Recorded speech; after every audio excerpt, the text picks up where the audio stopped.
Hi friends, இன்றைக்கி நம்ம புதுசாக ரேங்கிங் வீடியோஸ் போட ஆரம்பிச்சிட்டோம். ஓகே, ஃபர்ஸ்ட் நம்ம இந்த பேர்டுக்கு எத்தனை ரேங்கிங் கொடுக்கலாம் பார்க்கலாம் வாங்க.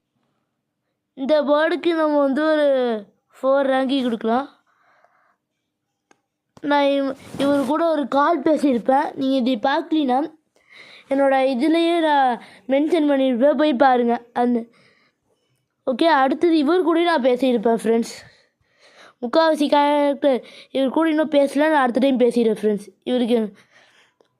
இவர் கூட நான் பேசிக்கிறேன். இவருக்கு நான் 10 கொடுக்கலாம், 8 கொடுக்கலாம், 5, நான் 9 கொடுப்பேன் ஃப்ரெண்ட்ஸ். ஜெல்லிஃபிஷ் எனக்கு 10 கொடுக்கலாம் ஃப்ரெண்ட்ஸ். இவர் கூட பேசியிருப்பேன். ஓகே ஃப்ரெண்ட்ஸ், இந்த வீடியோ பிடிச்சிருந்தாலும் லைக் பண்ணுங்கள், சப்ஸ்கிரைப் பண்ணுங்கள். இந்த மாதிரி ரேங்கிங் வீடியோஸ், ஃபன் வீடியோ இந்த மாதிரி போடணுன்னா குட்டி கௌஷிக் சேனல் சப்ஸ்கிரைப் பண்ணிக்கோங்க. Bye friends. உங்களுக்கு பிடிச்ச எது என்னென்னு ரேங்கிங்காக சொல்லுங்கள். பாய்.